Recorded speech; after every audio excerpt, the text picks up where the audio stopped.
Berumah tangga ada sunnah, ada. Senyum satu sama lain itu sunnah. Suami istri ada keributan besar, dikecilin. Yang kecil hilangin, besarin. Kiamat kubro lu. Nabi setiap ada permasalahan di dalam rumah tangga, semua bentuknya syariat. Semua bentuknya syariat. Sampai Nabi ini banyak memberikan ilmu masalah pernikahan. Yang pertama, istri itu laki-laki tidur nggak boleh tengkurap. Ya, ini tidak diperbolehkan. Usahakan madhab ke kiblat sebelah kanan, arah ke barat. Arah ke barat, madhab kiblat. Kenapa? Tidur itu, kalau saya mengatakan ke teman-teman yang sering tidur itu manasik mati.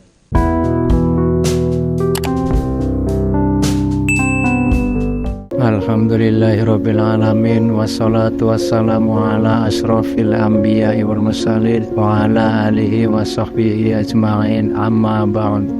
Assalamualaikum warahmatullahi wabarakatuh. Halo sahabat YouTube, kembali lagi di channel Titik Ilmu. Semoga kajian yang beliau sampaikan kali ini bisa kita fahami dan bisa bermanfaat bagi kita semua. Baiklah, untuk lebih jelasnya silakan simak videonya. Bismillahirrahmanirrahim. Assalamualaikum warahmatullahi wabarakatuh. Yang sama kita muliakan dan kita hormati para alim ulama, para kiai, para kesepuhan yang selalu kita harapkan doa serta keberkahannya. Ya insyaallah, mudah-mudahan Allah panjangkan umurnya, disehatkan badannya, diberkahi kehidupannya fid dini wad dunya wal akhirah. Amin ya rabbal alamin. Salam ta'zim kami pula sampaikan kepada jajaran pemerintah daerah, wabil khusus Bapak RT, Bapak RW serta Bapakku atau yang mewakilinya. Insyaallah mudah-mudahan Allah panjangkan umur, sehat wal afiah, dijadikan jabatannya di dunia ini penambah nilai ibadah di sisi Allah. Amin ya rabbal alamin. Wabil khusus kepada akhina al-mahbub, kita manggilnya Wahardian, kita manggilnya Uwa, suka-suka gua. Kita hormati Bapak Dian Hardiansyah dan Ibu Fitriana yang insyaallah mudah-mudahan Allah jadikan keluarga yang sakinah, mawaddah warahmah, dan diberikan keturunan yang saleh-salehah. Wabil khusus kepada putra-putri yang telah diakadkan kepada Adinda Putri Febrianti dan Ananda Jumedi, ya insyaallah mudah-mudahan Allah panjangkan jodohnya, dijadikan keluarga yang sakinah, mawaddah warahmah, serta diberikan keturunan yang saleh salehah. Amin ya rabbal alamin. Masih hujan nggak? Gerimis nggak? Kalau di Hadramut ada acara yang diundang 1000. Kalau acara tersebut tiba-tiba hujan, yang datang bisa 5000. Bedanya kita tuh. Kenapa? Hujan itu rahmah. Mereka menghargai turunnya rahmah, sehingga ini semua akan menjadi saksi di yaumil qiyamah tatkala kita harus masuk ke dalam neraka jahanam. Berkah daripada air hujan yang diturunkan dengan niat kita menuntut ilmu, air hujan ini akan menjadi saksi di yaumil qiyamah. Dan air hujan ini yang dapat memadamkan api neraka jahanam. Amin ya rabbal hadirin wal hadirat rahimakumullah. Alhamdulillah. Alhamdulillah wassalatu wassalamu ala Rasulillah Muhammad ibni Abdullah sallallahu alaihi wasallam wa ala alihi wa man wala, wala haula wala quwwata illa billah. Subhanaka la ilma lana illa ma 'allamtana innaka antal alimul hakim. Rabbi shrah li sadri wa yassir li amri wa hlul 'uqdatan min lisani yafqahu qawli. Rabbi zidna ilma warzuqna fahma. Walhamdulillahi rabbil alamin. Pertama-tama limpahan puji serta syukur kita panjatkan kehadirat Allah Subhanahu wa taala yang Maha Agung, yang maha luhur, yang maha bijaksana, yang alhamdulillah di malam yang penuh keberkahan ini, di malam yang penuh kemuliaan ini, Allah masih izinkan kita mencicipi dari sekian banyak nikmat yang Allah berikan kepada kita. Wabil khusus nikmat Islam, nikmat iman, nikmat sehat wal afiyah, nikmat umur yang panjang yang insya Allah mudah-mudahan kenikmatan ini tidak Allah hapus sampai ajal menjemput kita. Dan mudah-mudahan kenikmatan yang diharapkan bagi seluruh hamba Allah, khususnya umat Nabi Muhammad SAW, kita dimatikan dalam keadaan husnul khatimah. Amin ya rabbal alamin. Salawat beserta salam terlimpah curah kehariban Nabi besar Muhammad sallallahu alaihi wasallam serta keluarga, sahabat hingga umatnya sampai yaumil qiyamah. Amin ya rabbal alamin. Hadirin wal hadirat rahimakumullah. Kalau kita terus menceritakan tentang keistimewaan pernikahan, pernikahan itu keistimewaannya dunia wal akhirah. Kenapa dikatakan keberkahan pernikahan itu dunia wal akhirah? Sesuatu yang diharamkan dihalalkan oleh Allah. Yang tadinya dikatakan zina, maka saat dia menikah itu adalah suatu halal sunnah baginda Nabi Muhammad sallallahu alaihi wasallam. Yang tadinya haram jadi halal. Yang tadinya maksiat menjadi taat. Kenapa? Keistimewaan di akad nikah ini membawa keberkahan di dalam kehidupan pasangan jika mereka melaksanakannya dengan membawa iman. Pernikahan itu tidak didasari iman, maka jangan harap pernikahan itu akan menjadi suatu keberkahan. Jika keimanan dibawa hanya dengan hawa nafsu atau dengan syahwatnya, maka siap-siap akan tiba kehancuran pernikahan tersebut. Maka dari itu Nabi SAW mengatakan awal pernikahan, coba kita dengar di khutbah nikah. Khutbah nikah itu ada ayat yang dikatakan oleh Nabi SAW. Khutbah nikah ini bagian rentetan akad nikah. Nabi SAW mengatakan di dalam firman Allah, ya ayyuhalladzina amanu ittaqullaha haqqa tuqatih wa la tamutunna illa wa antum muslimun. Kenapa? Wahai orang yang beriman, kata Allah, takutlah engkau kepada Allah, bertakwalah engkau kepada Allah dengan sebenar-benarnya takut, dengan sebenar-benarnya takwa kepada Allah. Ini satu peringatan yang diberikan oleh Allah. Karena setiap pernikahan itu wajib untuk menambahkan ketakwaan kita kepada Allah. Jadi bukan hanya sekedar menggugurkan urusan duniawi, urusan ranjang, urusan yang pegangan tangan yang tadinya haram jadi halal, bukan. Tapi membina satu keluarga yang taat, yang ibadah kepada Allah, dan ditambahkan keimanan yang besar di hadapan Allah. Nah, ini di rumah tangga kita udah begitu belum? Salat subuhnya masih jam 7. Betul. 7 salat duha atau salat subuh. Nah, itu hati-hati. Kalau udah kelalaian itu, di dalam Islam ini banyak ringkasan yang meringankan hamba Allah. Jika satu hari dia telat, Bib, saya kesiangan bangun jam 7 sholat subuh, silahkan dimaaf, tapi besok nggak boleh diulangin lagi. Nah, ini rutin tiap hari bangun jam 7, mandi, pakai baju, sarapan, ke kantor, sholatnya mana gitu. Jadi hidup mau berkah, jangan pernah tinggalin sholat. Rezeki mau melimpah, jangan pernah tinggalin sholat. Saya kalau buat masalah sholat, saya ngelihat dari teman-teman kita di Kali Aren lah khususnya. Saya kenal sama teman-teman di Kali Aren ini kurang lebih bulan April saya kenal. Betul-betul saya dekat dengan teman-teman yang ada di Kali Aren dari bulan April sampai sekarang. Insya Allah mudah-mudahan pertemanan ini terus sampai yaumil qiyamah. Pertemanan ini yang bisa membawa kita satu manfaat sehingga kita bisa mendapatkan saling syafaat kelak di yaumil qiyamah. Amin ya rabbal alamin.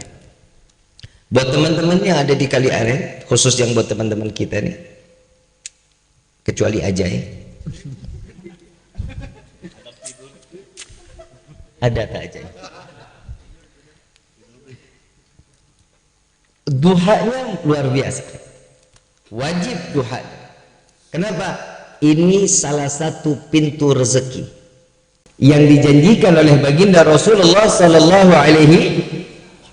Coba kebayang. Mau kaya nggak? Mau kaya nggak? Lemes amat. Mau kaya nggak? Mau kaya apa mau berkah? Kaya nggak jadi.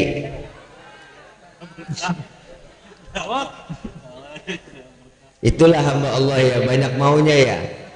Disuruh ibadah susah setengah mati, tapi kalau giliran kita punya mau wajib diturutin, kan begitu. Itu manusiawi, tapi kita juga harus tahu diri kita ini siapa di mata Allah.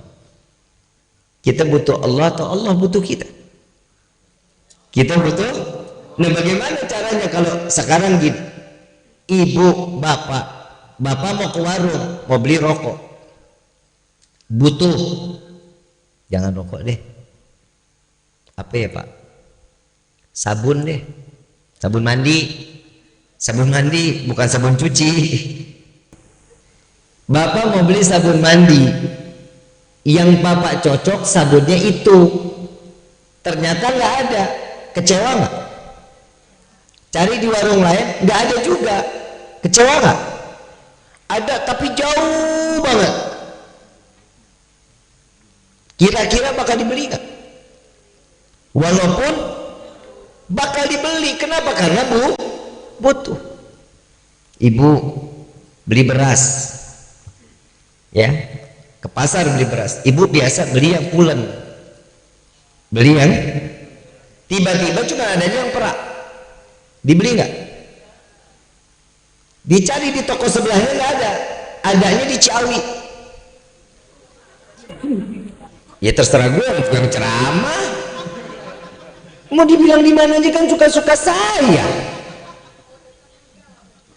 Mau dekat mau jauh yang penting butuh nggak? Ciawi disamperin nggak? Karena nah begitu juga Allah. Coba seandainya ke manusia itu, Allah ini dikatakan di dalam salah satu hadits qudsi, jika setiap hamba, seluruhnya hambaku dari mulai bangsa manusia, jin, malaikat, tumbuhan, binatang, semua ibadah kepadaku, maka tidak akan pernah mengangkat kewibawaanku, tidak akan menambah kewibawaanku, karena Allah maha tinggi, Allah maha besar, Allah maha istimewa, Allah subhanahu. Dan begitu juga bagi seluruh hambaku, mereka sebaliknya bermaksiat kepadaku, maka tidak akan pernah merendahkan kewibawaanku, kata Allah. Nah, bagaimana caranya kita ini? Nah, sekarang saya mau tanya, kita ini sebagai hamba Allah apa bukan? Kata siapa? Kan kata kita. Kita ngaku kita sebagai hamba. Emang Allah udah akuin kita sebagai hamba? Coba Mang Cecep menakuin aja lu. Ngelos banget tuh mulut. Doain Mang Cecep biar panjang umur. Kemarin saya habis ceramah di sana, saya bilang umur 60 siapa? Mang Cecep nyaut, saya tinggal 3 tahun lagi. Langsung diem. Sekarang nggak ada gairah hidup kayaknya. Mana makhluknya?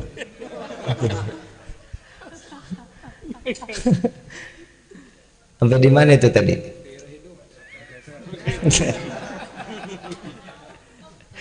Kalau udah Mang Cecep kayaknya pada senang banget anak-anak lu, dosa lu. Coba kebayang. Sampai seandainya seluruh manusia bermaksiat, Allah tidak direndahkan di dalam kewibawaannya, nggak bakal direndahkan. Kita kan ngaku sebagai hamba, yang ngomong siapa? Ya kita. Coba lihat Nabi Muhammad SAW. Nabi betul dikatakan seorang hamba karena diabadikan di dalam Al-Quran. Subhanalladzi asra bi abdihi lailan minal masjidil haram ilal masjidil aqsa alladzi barakna haulahu linuriyahu min ayatina innahu huwas sami'ul basir.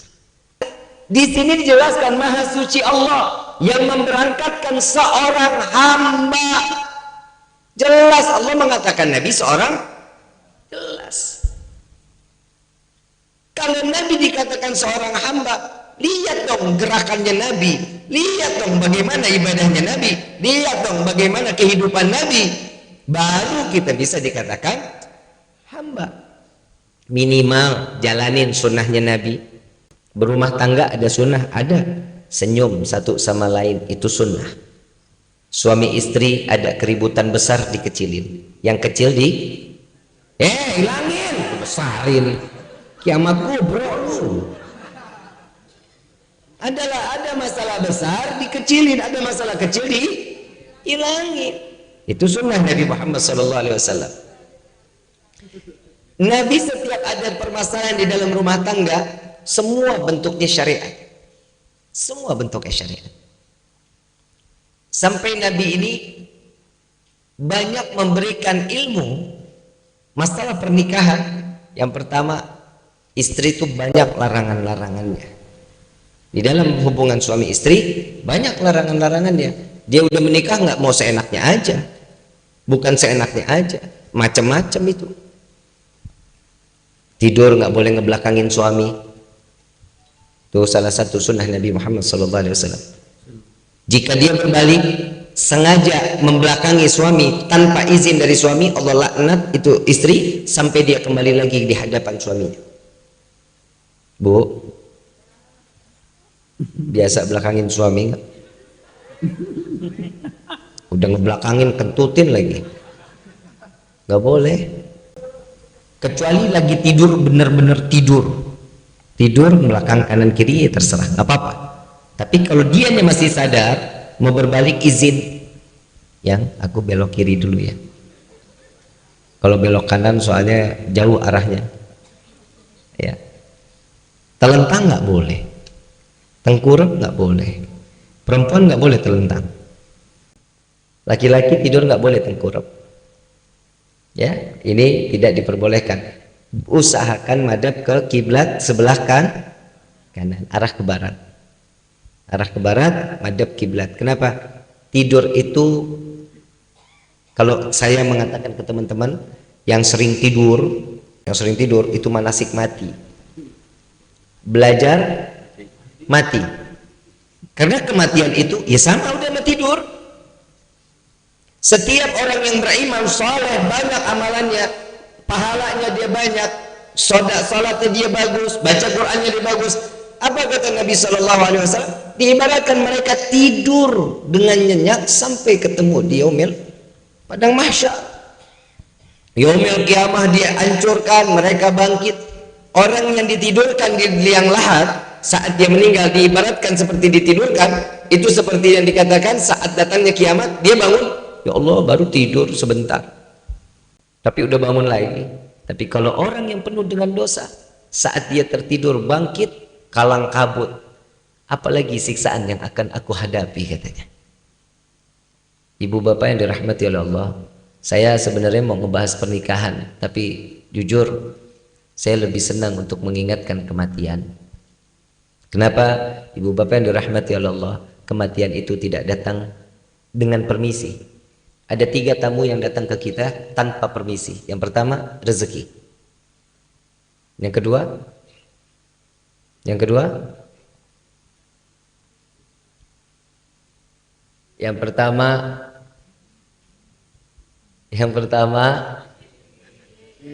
kedua jodoh, yang ketiga mati. Ini datang nggak bakal permisi sama kita.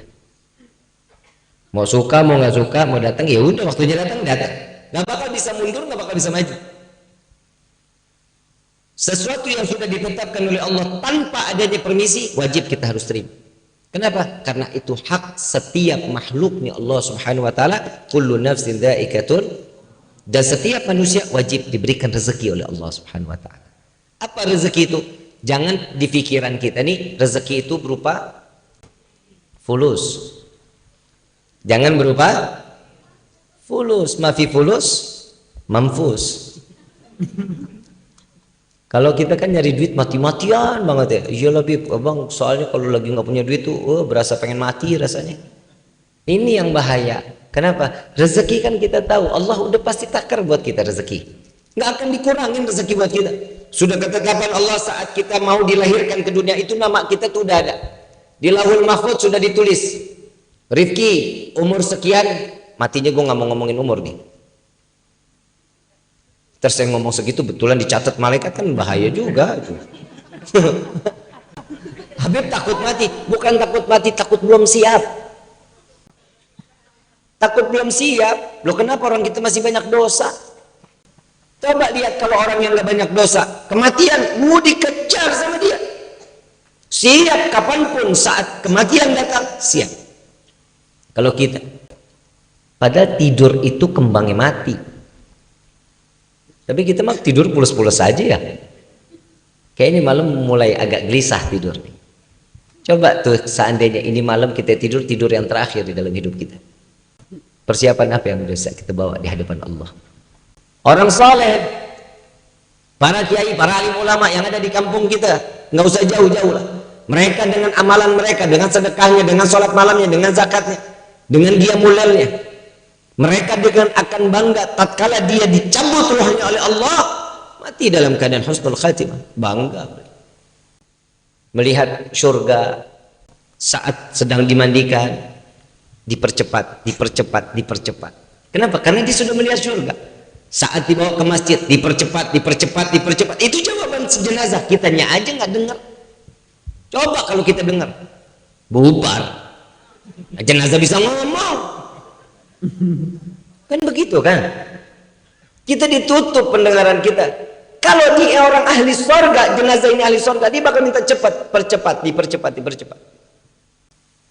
Saat sudah dibawa keluar dari masjid, dipercepat. Itu akan terus berucap. Kenapa? Karena dia tahu ujungnya itu surganya Allah. Coba kalau orang yang nggak punya dosa. Orang yang punya dosa begitu besar, tatkala dia mati, jangan cepat. Jangan terlalu cepat. Ini bahasanya beda. Jenazah tersebut sama dengan orang yang ahli surga. Jangan terburu-buru. Agak dilambat. Kenapa? Karena dia udah ngelihat neraka yang ada di hadapan. Yuk sama-sama kita raih kematian dalam keadaan husnul khatimah. Kematian yang selalu membawa kita dalam keadaan tenang. Bagaimana caranya? Gunain iman kita sisa di umur kita nih. Imannya dijaga. Jaga baik-baik. Insya Allah keimanan ini akan membawa kita sampai ke dalam surganya Allah. Kalau kita minta surga mah terlalu naif ya. Ya Allah minta masuk surga, sedangkan kita amalan gak punya. Kan? Sholat kita belentang-belentong. Kalau lagi iman naik, kalau lagi gak punya duit, kontrakan mau dibayar, belum dibayar bulan-bulan, itu baru tuh. Ih sholatnya, sujudnya lama banget sampai jidatnya pindah ke belakang. Lo betul, kenapa? Karena butuh. Coba seandainya surga itu kebutuhan kita, apa yang bakal kita jalani? Ibu bapak nggak bakal sempet duduk lama-lama di sini. Kenapa? Buat cepet-cepet ibadah lagi. Tapi orang yang menuntut ilmu ini pasti dosanya diampuni oleh Allah. Nafasnya akan dihitung dzikir di hadapan Allah. Dikit amat yang amin. Jika dia mati dalam keadaan husnul khatimah. Itu orang yang nuntut ilmunya Allah. Coba kebayang nggak dari sekian banyak yang hadir, banyak juga yang di dalam rumah. Kenapa? Hujan. Betul. Padahal hujan ini rahmat dari Allah.